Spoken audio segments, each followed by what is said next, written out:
¿Te imaginas pasar años sintiéndote cansado, sin deseo, irritable y pensar que simplemente estás envejeciendo mal?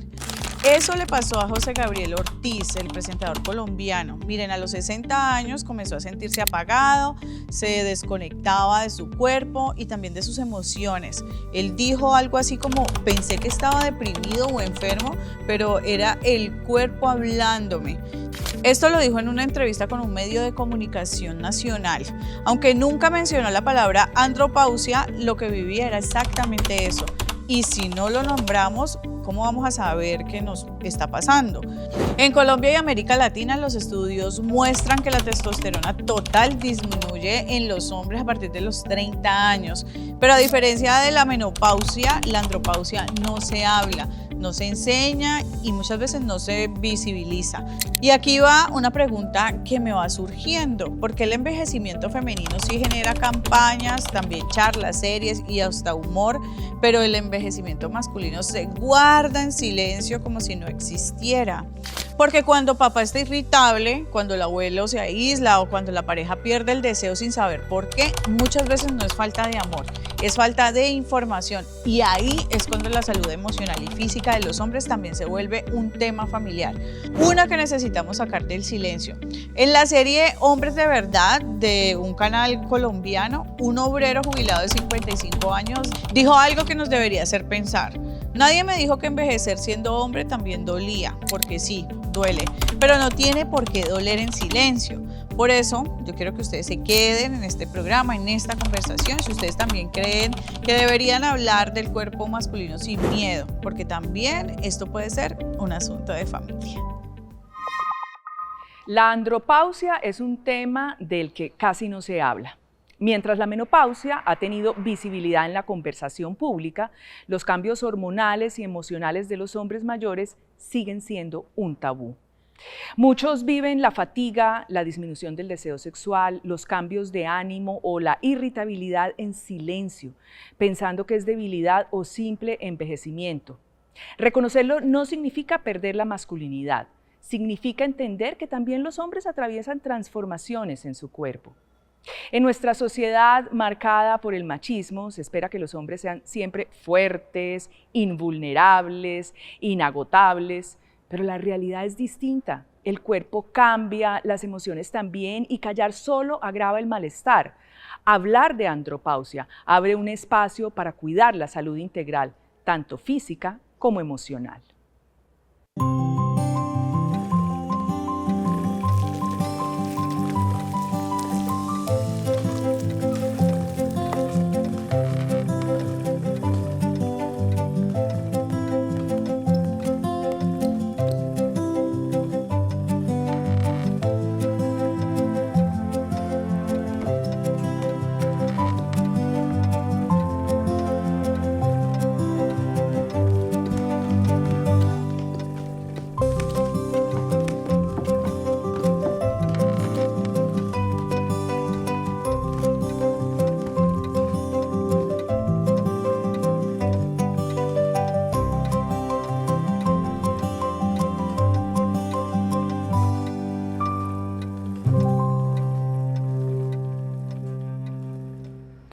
Jaime, María Paula, Carolina, gracias por estar aquí con nosotros hoy para hablar de este tema. Voy a empezar con usted, María Paula, para que me explique cómo se presenta la andropausia en los hombres. De las mujeres algo sé, pero en los hombres poco sé.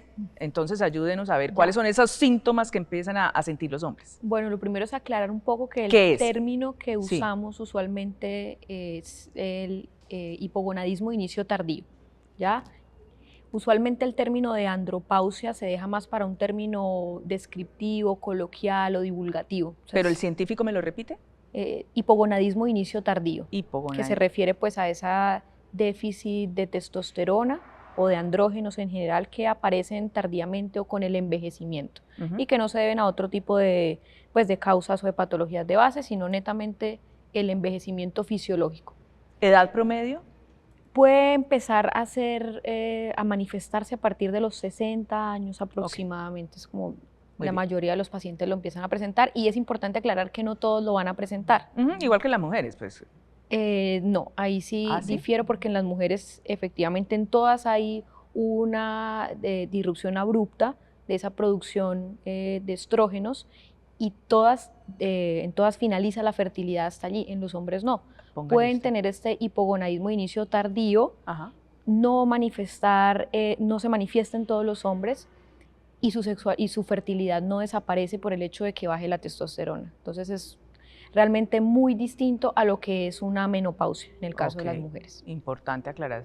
¿Y cuáles son entonces las manifestaciones? Se tienen principalmente 3 manifestaciones que son claves, que son ese cansancio, disfunción eréctil y también cambios del estado de ánimo. Principalmente eso es lo que puede empezar a aparecer. Claro, de allí empiezan a crecer otras patologías que se empiezan a incrementar, como es el síndrome metabólico, que empieza a partir de ese déficit androgénico. Entonces la hipertensión empeora, la dislipidemia empeora, la obesidad empeora, o esa obesidad centrípeda empeora también. Entonces empiezan a aparecer trastornos del sueño y todo con base pues en ese déficit de andrógenos o de testosterona. Hablemos de los impactos, ya sabemos lo que pasa en lo físico, hablemos ahora de los impactos emocionales para el hombre. No sé, Jaime, ¿cuál es la experiencia de lo que usted ha visto? Y sobre todo la gran pregunta es, no hablamos de este tema, pero es nada, o sea, si la menopausia es algo tabú, sí que me diga que es absolutamente. Sí, yo ahora reflexionaba con una amiga lo mal educados realmente que somos emocionalmente los hombres en algunas culturas, en algunas otras, digamos, tienen un poquito más de privilegio educativo frente a lo emocional, pero yo creo que parte de esa base y parte de la educación desde la infancia del hombre en cuanto que perder características masculinas o asociadas con la virilidad genera eventos de duelo. Así es. Y pues el hombre latino, para ser más específico, no es muy bien educado en la gestión de las emociones. Entonces, imagínense súbitamente decir, además que como es un término, como decía nuestra compañera, coloquial, pero es un término que viene derivado de conversaciones médicas, como muchas veces pasa, como con la palabra histeria, como con la palabra maníaco, en fin. Era como una última cosita en la que podíamos ganar. Por lo menos a nosotros no nos da de eso. Sí. Y ahora la realidad absoluta, médica, incontrovertible es que sí. Entonces, pues muchos entrarán como en esa negación en decir, a mí no me puede pasar. Sí, o sea, claro. De todo lo que ya siento que son superiores a nosotros, hasta en esto nos dieron zapato, pues, muy fregado. Pero yo pienso que es por eso, es más un fenómeno educativo, por eso se habla tan poco de él, porque pues usted cómo va a decir en público que lo que lo hace hombre ya no está. Sí, claro, dificilísimo. Entonces, pues de nuevo. Y habría que repensar eso. Claro. Eso, pero bueno, ya hablamos, ya vamos porque a ese tema. Es que lo que lo hace hombre a una persona a los 18 no es lo mismo que lo hace a los 60. Absolutamente. Pero pues ahí viene el está chip, todo ese peso la cultural. reeducación del chip. Pues. Bueno, y quiero, Carolina, usted en su consulta, si los hombres consultan por este tema o absolutamente no, o llegan diciendo, no sé, de pronto me estoy sintiendo como con mucha rabiecita, como que no, como lo que le pasó a Juan Gabriel Ortiz, que decía, ¿será que es que estoy deprimido? Porque uno no sabe identificar qué es. Pues claro, en la absoluta ignorancia, la falta de educación que tenemos en el tema, no sabemos qué es lo que nos pasa y nos pegamos un susto enorme.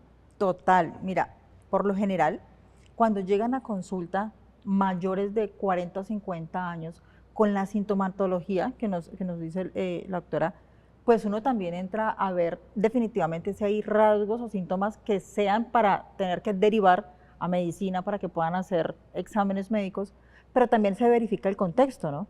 Definitivamente, porque lo que más le preocupa al hombre a veces ni siquiera es el cansancio, de que, es que me estoy sintiendo más cansado, es que me siento más agotado, estoy perdiendo el deseo. No, o sea, ¿cómo yo voy a perder el deseo? ¿Cómo yo voy a empezar a tener una disfunción eréctil? A mis 50, a mis 40, donde todavía también hay muchísima vigoridad y actividad masculina. Entonces, para ellos, efectivamente es muy como abrumador. Sí. Es decir, ¿qué está pasando? Claro. Entonces empieza uno a verificar cómo está la familia, cómo están los asuntos económicos, cómo está la pareja, Y si todo esto está, digamos, bien o estable, derivamos también y decimos, ok, tenemos que descartar efectivamente si estás pasando por algún periodo ya, como el de la andropausia, llamémoslo así, pues en el término coloquial, para entonces ahí sí decir, bueno, si necesitamos una medicación, si necesitamos también ayudarnos, así como nosotras también, nos ponen cierta carga para las quienes realmente también lo necesitan, pues deberán también haber momentos en los que para algunos hombres, dependiendo la baja en testosterona o no, se medique, o cuál sea, digamos, como el paso a seguir. Sí, el tratamiento. Exacto, para poder que mejore, sí. se regule, digámoslo así, y pueda nuevamente a estar bien. Me llama la atención porque, doctora, usted me respondió una pregunta que yo tenía, y era las diferencias entre menopausia y andropausia. Las mujeres nos preocupamos por muchas cosas, pérdida de la densidad de nuestros huesos, del calcio, o sea, y a mayor posibilidad de infartos, calores, es decir, nosotros sí tenemos unas repercusiones físicas que se pueden volver muy complicadas. Al hombre lo que más le va a preocupar va siendo como el tema del deseo sexual más la disfunción eréctil. Y yo quiero que me establezca ahí las diferencias, porque puede tener el deseo, pero tiene disfunción eréctil que se vuelve todavía peor, porque creo que un poco es lo que nos hablaba ahora Jaime. Si el ser hombre está anclado en este poder mío, incluso hasta de tener una erección y ya no lo tengo, la crisis debe ser durísima. Sí, efectivamente lo es. Su masculinidad, su virilidad se ve afectada y pueden ser dos componentes, como lo dice Carolina, puede ser un componente psicológico, social, transitorio, o puede ser un componente orgánico de base, que es ahí donde tenemos que identificar. Entonces, hay que aclarar muy bien en la consulta cuáles de estos problemas son por pérdida de deseo sexual o lo que se conoce como líbido, pero el término correcto sería deseo sexual, y cuál realmente es un problema de erección. Entonces el paciente puede tener deseo sexual, tiene imágenes en su cabeza, tiene deseo porque se imagina todavía situaciones eróticas, ahí hay deseo, pero cuando no responde el pene al estímulo, bien sea imaginativo, físico, táctil, cuando ya no responde, no hay una erección o la erección es de baja calidad, la erección no dura, no se sostiene en el tiempo, es un problema de disfunción eréctil. Eso es lo que tenemos que aclarar en la consulta. Ya cuando hay un problema de deseo sexual, entonces tenemos que entrar a ver, obviamente, qué trastorno hormonal puede haber, y aquí es donde tal vez el hipogonadismo de inicio tardío es el que usualmente podemos tratar más fácilmente. Lastimosamente, para deseo sexual que no sea de origen por déficit de testosterona, no hay mucho por hacer desde la parte médica o apoyo farmacológico, porque el deseo sexual es algo que es mucho más complejo de tratar que la disfunción eréctil, donde hay infinidad de tratamientos. O sea, en la disfunción eréctil, digamos, un Viagra y puedes... Sí, inyecciones, incluso prótesis, hay muchas más terapias, pero en deseo sexual, si no hay un hipogonadismo, nos quedamos muy cortos, y ahí ya es donde tenemos que apoyarnos mucho de psicología, psiquiatría, sexología. ¿Cómo se trata allí el tema? Es que ahí viene de nuevo la genitalidad de la sexualidad del humano, que es lo que hay. Qué pesar, pues, pero sí. Entonces, nuestra colega tiene toda la razón en decir que sí, para la parte cuando hay alteraciones físicas solucionables con los elementos súper variados que existen, sí. El problema es que en la parte sexual mental del humano existen varias fases. No sé, pues mis profesores de sexología puede que me regañen, pero pues yo no me acuerdo, hace rato no repaso. Creo que era en la fase de excitación, la fase de clímax y la fase de resolución. Si no estoy mal, si estoy equivocado, me crucifican después. Pero lo que pasa es que cuando coinciden con los elementos físicos de la relación íntima, como la fase de la excitación coincide con generalmente la fase de la erección peneana, se asume que son lo mismo. Exacto. Y el problema de deseo, como lo decía también nuestra colega, requiere mucha más ayuda de la parte psicológica o sexológica, porque es aquí. Claro. El daño no está claro. en donde sí funcionan los inhibidores de 5-alfa reductasa, todas estas pues familias que usan nuestros colegas los urólogos, los andrólogos, en fin. Pero ahí viene eso, y de nuevo, es otra vez la educación, es que sexualidad puede haber muchísima en pareja, pero si la genitalidad se disminuye, pues se puede recurrir a otro tipo de formas de intimidad. Y como está tan centrado en la genitalidad, yo me imagino que ya empiezan los problemas de pareja. Entonces ahí uno tiene que empezar como a decir, venga, no se trata es que yo no tenga el deseo, porque me imagino que claro, si hay puede ser una disfunción eréctil y no falta de deseo. Puede seguir deseando a su pareja, pero simplemente necesita otro. O al revés, la cosa se vuelve muy complicada, pero uno inmediatamente se lo achaca, la relación falló. Correcto. Ayúdeme a desbaratar ese mito. Como hilando un poco también lo que nos decía Jaime, frente a lo que hablabas acerca de la línea de la excitación, ¿verdad? Que es la que mencionaste de Master y Johnson, correcto. Excitación, orgasmo, meseta, resolución. Exacto. Pero luego Kaplan dice, es que primero hay que tener deseo. Primero viene el deseo, luego la excitación, orgasmo, meseta. Entonces ahí es donde nosotros decimos deseo porque tenemos dos tipos de deseo. El deseo que es con el que tú te levantes, el deseo que es el innato y el deseo que es el esporádico, que también es el inducido. Entonces tenemos, listo, el que es esporádico, o sea, tú naces como que y quieres y te amaneces diciendo, qué rico hoy.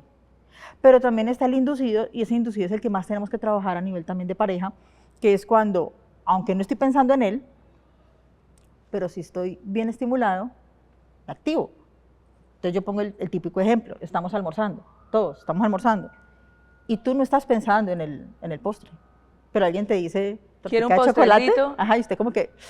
De una. Uy, sí, como que sí, no estaba pensando en él, pero chévere, rico, ok, me lo como. Cuando estás almorzando y definitivamente estás almorzando y tú ya estás pensando en el postre porque ya quieres el postre y te lo quieres comer y no, postre, definitivamente. Pasa y es un símil frente a la relación sexual también en pareja. Las mujeres o los hombres, porque también se tiene de que el hombre es el que sí o sí tiene que sentir el deseo primero, es el que tiene que buscar. Tomar la iniciativa. Exactamente. Pues no, y también está el hombre que definitivamente llega cansado, está agotado, pero si hay un buen estímulo de su pareja, hombre, se anima y esto hace de una u otra forma que la relación en pareja siempre pueda estar más conectada. Y esto es lo que necesita hablar el hombre hoy en día, precisamente por todos los cambios que también tiene. Claro. Porque el hombre, ¿cómo le voy a decir a mi esposa? Y créeme que llegan a consulta con disfunción a la parte psicológica y sexológica tardía, porque ya llegan cuando no están en los comienzos de, mira, esto me está pasando, muy pocos llegan de que, mira, me está pasando esto hace 3 meses, 2 meses, llegan diciéndome, esto viene pasándome de los 20 y ya tengo 45. ¡Wow! Esto me pasa de los tantos y ya tengo tantos. Entonces, ok, ahí ya hay un recorrido, claro, donde de una u otra forma se verifica lo psicológico y definitivamente lo médico y de una u otra forma también hay momentos de derivación psiquiatría. A psiquiatría, sí, claro. Que sí. Bueno, necesito ir a comerciales y regresamos.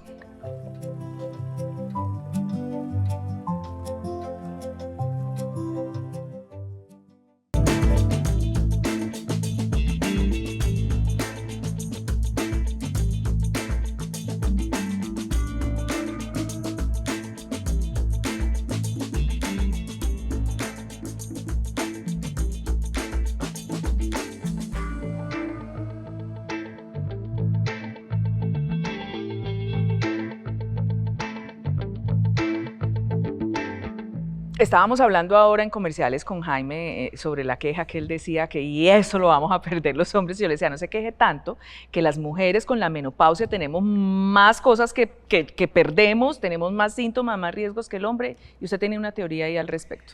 A ver, compartámosla. Sí, y es como todo diagnóstico entre comillas nuevo, es un diagnóstico que hace tiempos lo venimos sintiendo, pero se ha definido o se ha empezado a definir hace muy poco. Entonces yo pienso que como todos los trastornos en sus inicios, su lista de criterios diagnósticos es un poquito brusca y digamos que lo que apenas cuando la gente está aceptando que tiene los síntomas está consultando es por los 2 principales motivos o los 3 principales motivos de consulta que nos comentaban las colegas. Pero yo pienso que a medida que el diagnóstico se vaya aceptando más, los hombres lo vayan reconociendo más y vayan reconociendo diversidad de síntomas en sus organismos, se va a poder llevar como a tener una lista un poquito más comprensiva y más seria de cuál es todo el abanico de síntomas de lo que podría hacer parte de este síndrome de hipogonadismo de inicio tardío o andropausia coloquialmente. Y yo pienso es darle tiempo, porque ahorita los que más llaman la atención son eso, pero eventualmente si algunos tienen cambios de temperatura y se altera el sueño, también van a aparecer ese tipo de alteraciones. Entonces, démosle tiempo. ¿Y qué pasa con la consulta tardía de este tipo de fenómenos? ¿Cuáles son los efectos? ¿Por qué hay que consultar temprano? ¿Y cuándo es consultar temprano? Bueno, pasa un poco similar en la consulta de urología. Muchas veces el paciente llega por otras patologías y por allá, faltando un minuto para entregarle la última orden, dice, y es que también me pasa esto. Entonces es como ese miedo a contarlo o a expresarlo. Y muchas veces puede pasarse por alto en la consulta estos problemas si no se le preguntan directamente al paciente porque es difícil que lo expresen. Cuando van con la esposa es la que dice, dígale que ya no funciona en la cama. Entonces eso sucede exactamente igual en la consulta de urología. ¿Qué pasa si no se trata a tiempo? Bueno, cuando es únicamente un problema de bajo deseo sexual o que afecta solamente la esfera sexual, pues el problema va a ser más de autoestima y de seguir repitiendo el círculo donde fallo, me frustro y nuevamente cuando lo voy a intentar, pues no voy a tener una excitación o erección, autoconfianza. Entonces eso es un ciclo que se repite.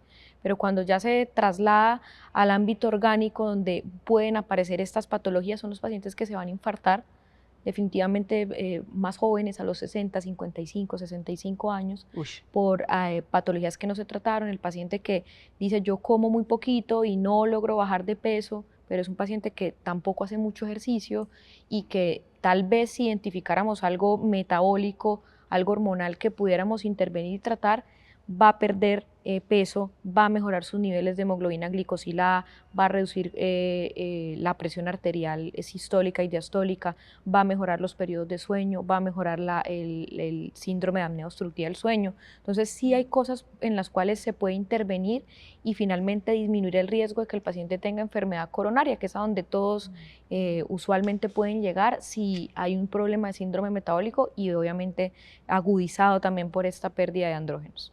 Wow. El cansancio, porque es que uno a veces menosprecia mucho el cansancio, pero la verdad es que eso le cambia la vida a uno. Y creo que en esos duelos, en esta edad donde está uno, y creo que nos pasa a hombres y a mujeres, yo antes era más tolerante a los problemas, ahora no aguanto el estrés. Yo antes podía hacer esto y esto y esto en el día, ahora termino, o sea, eso sí realmente es muy duro, pero uno tiene que como hacer las paces con que con que es que nos cansamos, hombre, también está bien, porque no es solo el tema sexual del cual no hablamos, es que tampoco hablamos de esto, porque se nos exige ser mega productivos y además hoy, y eso vamos a hablar ahora, nos están vendiendo unos modelos distintos de vejez. Y es que allá es donde también iba. A ver. Precisamente porque se está vendiendo que no te puedes cansar. Claro. Como los realities que te dicen, tienes que seguir siendo un superhumano. O sea, tú tienes que seguir en una rutina espectacular de las 5 de la mañana ya estás en el gimnasio, de que ya a las 7 de la mañana estás en oficina, sales a las 6 de la tarde y si de ahí no sales a hacer alguna otra actividad, entonces ya si llegas a la casa, ¿cómo vas a estar cansado? ¿Tú cómo no vas a estar a las 8 o 9 de la noche? Por supuesto, rendido. Hombre también, no hablemos de la mujer también, sino hombre también, con estas nuevas masculinidades que también, como lo que decía ahora el doctor, pues también hay un lugar de los hombres que también lo están haciendo en casa y es también aquellos que se quedan en casa, aquellos que también están con los niños, que vaya que recoja lo del entreno, que vaya a recoger, llevarlo a la clase, que pues va a llegar agotado.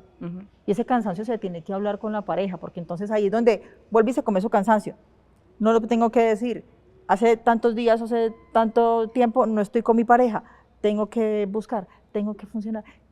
Y empiezo otra vez ese tengo, y cuando vamos a ver, pues no hay. No solo por el cansancio, sino por toda la bruma mental que el hombre también se mete y se incorpora frente al rendimiento, al mal llamado rendimiento sexual. Yo no sé, María Paula, si usted me puede explicar el cansancio desde el punto de vista físico. ¿Qué es lo que pasa? ¿Por qué nos sentimos cansados? Porque ya no tenemos hormonas. En el caso de los hombres, ¿qué es lo que le pasa al cuerpo que tiene esta sensación?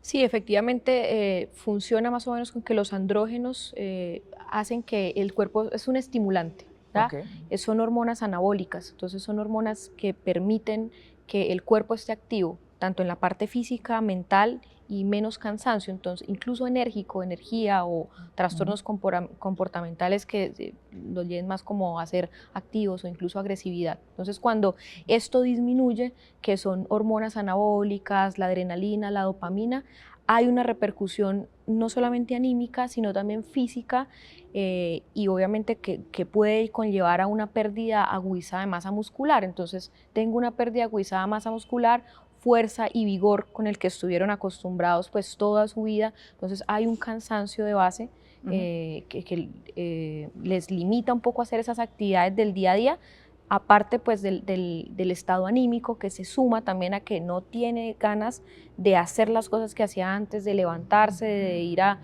reunirse con amigos, a trotar, al gimnasio, no lo quiere hacer. Entonces sí hay un problema bioquímico y molecular que sucede pues desde la neurobiología en adelante.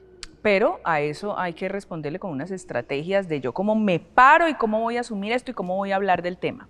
Jaime, ¿qué recomendaciones hay allí?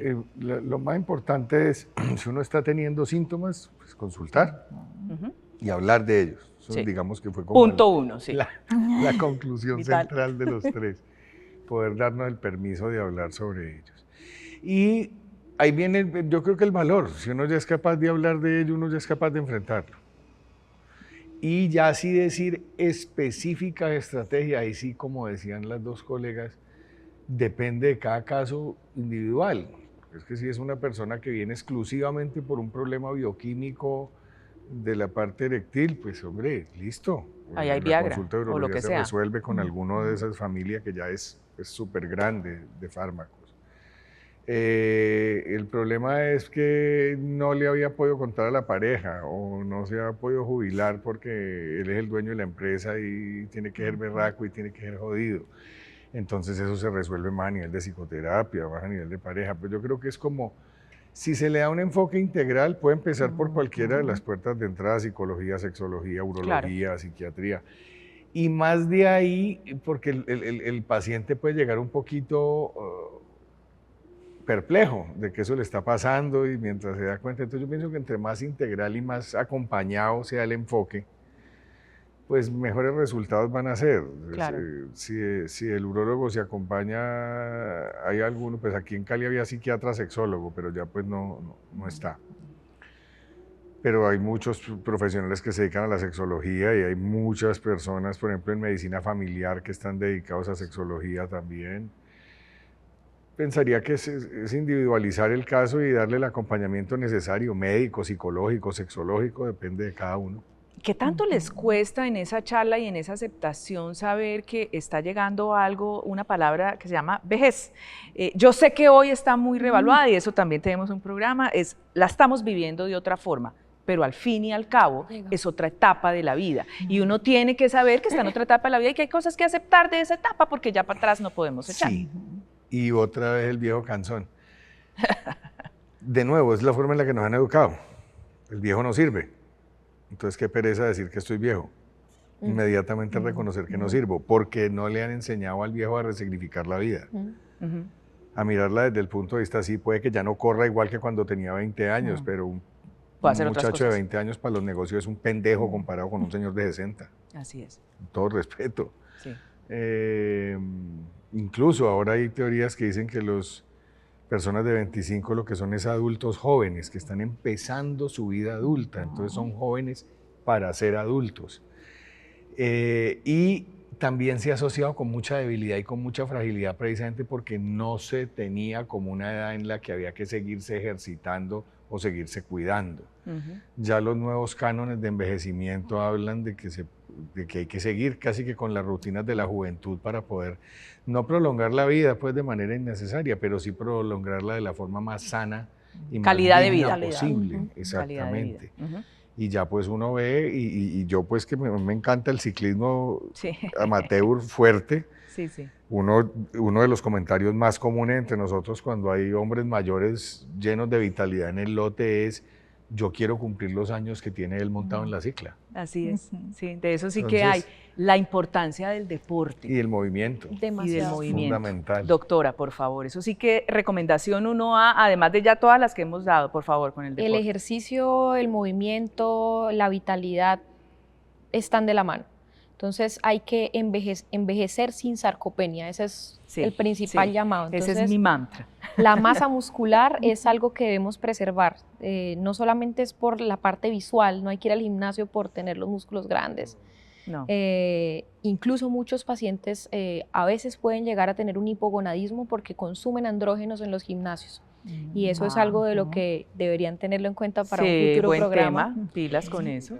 Y sí, tranquilo, ya le doy la palabra. Y entonces hay que tener masa muscular para envejecer bien, envejecer de una manera en la que se pueda levantar y sentar por sí mismo de una silla sin tener que usar un bastón, si llega una enfermedad, no sea una catástrofe y no esté en una UCI, o pueda superar una UCI. Entonces hay que envejecer bien, y parte de eso es tratar de prevenir esa pérdida de masa muscular aguda que va a suceder en todos, así no tengamos unos criterios claros de que tiene un hipogonadismo tardío, también va a perder masa muscular, pero si el ejercicio está y una buena alimentación, esa pérdida no va a ser tan aguda. Incluso puede bajar alguno de estos síntomas, porque a las mujeres en menopausia o posmenopausia nos han dicho muchos de los síntomas pueden mermarse si usted hace actividad física. El ejercicio es clave para todas las patologías que mencioné, el síndrome metabólico, para mejorar el sueño también.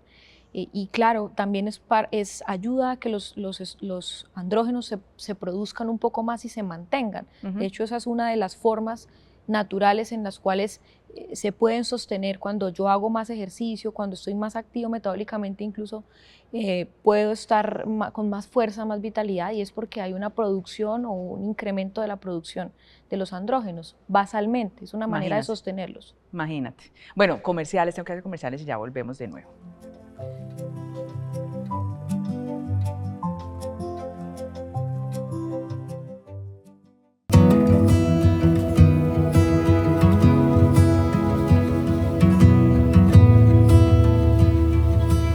Papá, ¿estás bien? No sé, hijo, estoy cansado todo el tiempo y ni sé por qué me molesta el zumbido de ese ventilador.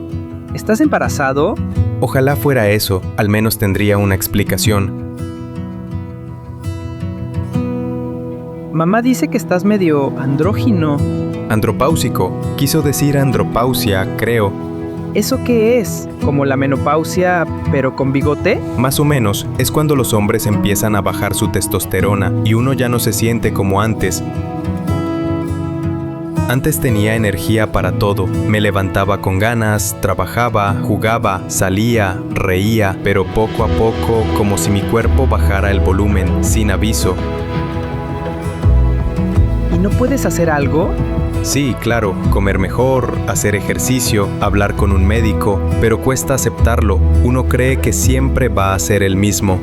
A mí me sigues pareciendo el mejor papá, aunque te enojes por el ventilador. Andropausia. A tu padre le pasó igual. Se volvió llorón con los comerciales y dejó de arreglar la bicicleta. ¿Y qué hicimos? Nada. Le dimos cariño y tiempo. Gracias, mamá, pero también creo que necesito hablar con un médico. No quiero seguir sintiéndome así.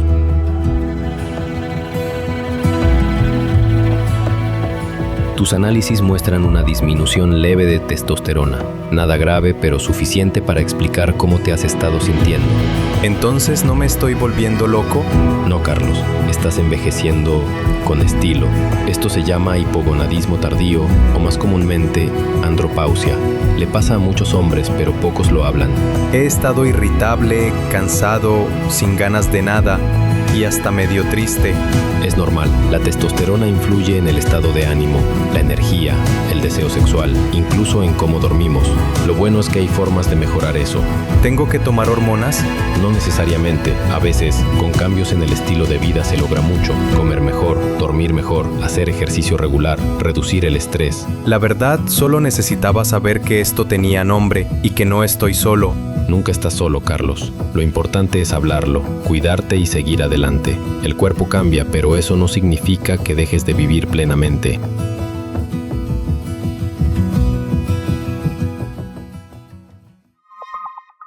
Tenía una pregunta, Carolina. Entonces, llega la menopausia de la mujer en una edad un poco más temprana y después la andropausia del hombre. Cuando coinciden o cuando no coinciden, tiene pros y contras. Yo no sé si es que cuando coinciden la cosa se vuelve como la tormenta perfecta. ¿Qué es lo que usted está observando allí de ese diálogo en dos momentos importantes al hablar del tema pareja, por ejemplo? Ok.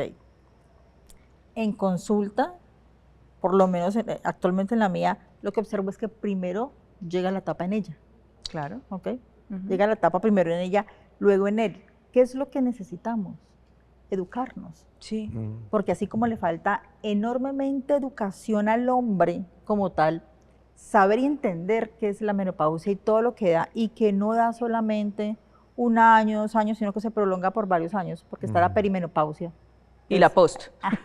La menopausia y lo que sigue, pues también tenemos que educar a la mujer, tenemos que educarnos para saber que a nuestra pareja, a nuestro hombre, pues va a tener también determinados síntomas y determinadas actitudes en el hogar, pues que de una u otra forma, así como tuvimos nosotros esa etapa y la pasamos, y ellos también de una u otra forma nos comprendieron, nos entendieron, y pues nosotros también. Sí. Tenemos que llegar y como, ya no tenemos que llamar el viejito canzón, ay no, ya se volvió chocho, el chocho, como dice, es la palabra que utilizamos nosotros coloquialmente. Pues sí, esa chochera es por algo, pues también tenemos que ir a consulta, que algo muy importante de lo que decían los doctores es que definitivamente tenemos que manejar la interconsulta. Sí, que lleguen los dos y con varias disciplinas. Exactamente. Exacto. Entonces, si llega a psicología, me haría especializar en psicología y sexología. Si me llegan con cosas que yo digo, ven, definitivamente hay que remitir a urología cuando es el hombre, ginecología mujer, y sé que yo mandar a psiquiatría, hay que decirlo, y es algo que en primera consulta yo le digo a mis pacientes. Trabajo de forma interdisciplinaria con tan piso pélvico, psiquiatría, claro. Y si uno se dice en psiquiatría y todavía está el tabú. El tabú, y yo, y no te preocupes, porque es algo que de una u otra forma se necesita si vamos a trabajar sexualidad. Okay. Y ya se empieza a manejar el término, y ya entonces cuando vienen en pareja, eso sí, puedo decirte, es más fácil y más llevadero el tratamiento que cuando solamente viene el hombre. Uno de los dos. Y que el hombre no quiere que la esposa sepa qué es lo que le está pasando. Pero es que la esposa se va a dar cuenta. O sea. Cuando es de una u otra forma la disfunción eréctil, sí, es muy notorio. Pero cuando lo decíamos ahorita, cuando es el deseo sexual. Claro, o el cansancio. Porque entonces el deseo sexual se obliga y artimaña se hace también para poder cumplir. Entonces, no, yo como voy a decirle a mi esposa que, y no es por ella, y se lo sabe, no es por ella, no es porque ella no me guste, no es porque ella me atraiga, no es por, sino que no sé qué es lo que me pasa. Ahí donde yo también tiene que... Muchas veces está parte por todo eso de cómo se ha la cultura creado a los hombres o al machismo, en fin, las relaciones heterosexuales. A veces la pareja mujer puede pensar que el paciente tiene otra, es lo primero que se le viene a la cabeza. Eso pasa. O ya no me quiere, ya no me desea. Ya no me desea porque tiene otra, y muchas veces esto limita que la pareja tenga buena comunicación y encontrar que de base lo que le está sucediendo es algo personal, individual y no tiene nada que ver con que tenga una relación extramatrimonial o algo distinto. Pero muchas parejas tienen ese problema, o incluso es una consulta difícil porque llegan la pareja llegan diciéndolo, es que miren, no tenemos nada, entonces ya es como, se vuelve como un ataque al hombre y bueno, a la pareja en este caso. Y realmente el problema es que no hay deseo sexual, o están teniendo algo que se llama deseo sexual hipoactivo, que es algo que sucede solamente cuando el paciente tiene pareja. O sea, puede tener un deseo sexual bajo, pero no se le cataloga en deseo sexual hipoactivo si el paciente está soltero y no tiene pareja. Entonces, y esto es algo que se debe aclarar muy bien en la consulta, y también identificar cuando, pues, no sé, seguramente derivar a sexología o a psicología si ellos tienen unos problemas de base que no les van a ayudar a superar como pareja este evento transitorio, por decirlo así. Sí, yo lo que creo es que aquí hay un desconocimiento absoluto y hay algo que hay que hablar. Yo creo que el punto en el que todos volvemos a caer es, si no lo reconocemos, si no lo mencionamos, si no lo hablamos, pues entonces estamos sobre una cantidad de supuestos que lo que va a hacer es dañar relaciones, y de eso no se trata. Pero yo tengo una pregunta para usted, doctora, y me inquietaba. Digamos, la menopausia está muy estudiada y también porque la industria farmacológica la fomenta, hay una investigación allí importante, pues porque se consumen medicamentos. Quiero saber si la industria puede jalonar también mayor investigación para el tema de la andropausia, uno, y una mirada es que, no sé si la mayoría de investigadores son hombres, creo que cuando miramos las fichas parece que sí, pero no se están mirando ellos mismos, miran más como el tema de la menopausia que el tema de la andropausia. Quería como entender un poco ese mundo médico para ver por qué estamos tan disímiles en el estudio de uno y otro. Bueno, es que la prevalencia no es la misma, entonces la incidencia de las mujeres, como ya lo hablamos previamente, es sí o sí. Sí o sí, y los síntomas pueden ser más notorios, más severos incluso, pero en el tema de los hombres no a todos. Todos van a tener unos cambios a raíz del envejecimiento, una disminución de producción de andrógenos, pero no todos van a entrar en este espectro de realmente ese hipogonadismo inicio tardío. Entonces, partiendo de eso, la población es menor comparado con las mujeres, pero sí hay industria, sí hay medicamentos, sí hay reemplazo hormonal con testosterona. Para los casos en los que lo amerita, lo necesita, de hecho responden bien y responden bien, y obviamente hay que hacer un seguimiento muy estricto y tener conocimiento en cómo reponer o reemplazar correctamente la testosterona y seguirla a ese paciente. No se puede perder, porque una vez se inicia un reemplazo hormonal con testosterona, hay que seguirlo prácticamente para el resto de su vida. Pues para el resto de su vida, o hasta que ya, porque no va a haber nuevamente una nueva producción de testosterona. Cuando se trata de testosterona de reemplazo, la propia molécula, que es el undecanoato. Entonces, a partir de ello, pues sí hay estudios, mucha literatura que avalan reemplazar la testosterona en pacientes en los cuales ya se configura un síndrome claramente dicho, o que ya tiene afectaciones en todo este espectro del síndrome metabólico. Entonces sí hay investigación en esto.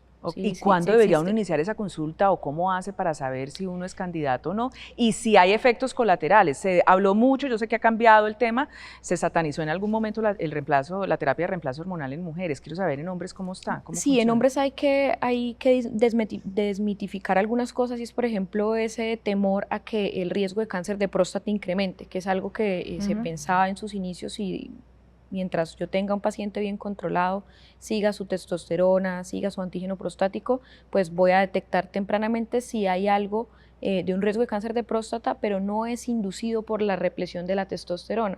Se ha demostrado que los receptores se saturan en la próstata encima de 250 nanogramos decilitro de testosterona, y lo normal de los hombres en una edad que no han entrado en hipogonadismo es 800 o al menos encima de 350. Entonces es un mito el hecho, pues, del riesgo de cáncer de próstata. Sí, hay otras afectaciones hepáticas, sobre todo de la coagulación, el de hematocrito, que sí hay que seguir muy de cerca estos pacientes a los cuales yo le doy un reemplazo hormonal. Y para responderte a cuáles pacientes, pues los síntomas que hemos hablado previamente, el bajo deseo sexual, algún problema de erección, ese cansancio, síndrome metabólico. Entonces es muy importante que los médicos internistas, los endocrinólogos reconozcan estos patrones y puedan pensar que también puede tratarse de un problema con la testosterona y tratarlo o derivarlo, pues, en su caso. Interesante. Bueno, ya tocó despedir. Yo quiero que cada uno me dé una conclusión o recomendación en este tema del cual tampoco hablamos, y arranco con usted, Carolina. Recomendación, conclusión. Recomendaciones. Definitivamente, volvemos al número 1, comunicación.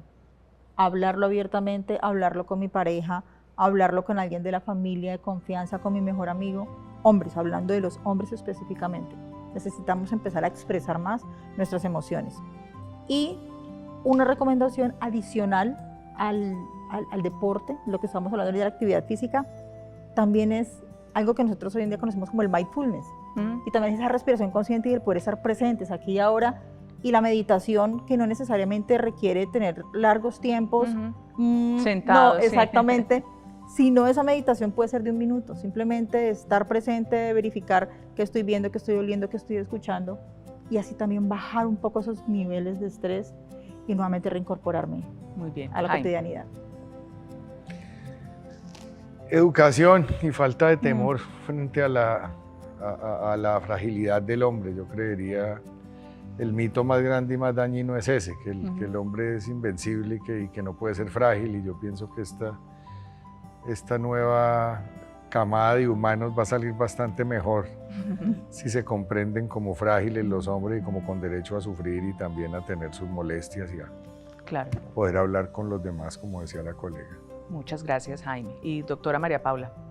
Un llamado pues a la invitación, reconocer tempranamente los síntomas, perder ese tabú de expresarlo con su pareja, con sus hijos, con su familia o incluso con el médico con el cual consultan. Perder ese temor es básicamente un tabú, y la invitación es a reconocer estos síntomas. Sí, hay terapias farmacológicas que podemos hacer, que podemos ofrecer, o apoyo con otras especialidades, entonces ese es el llamado principal.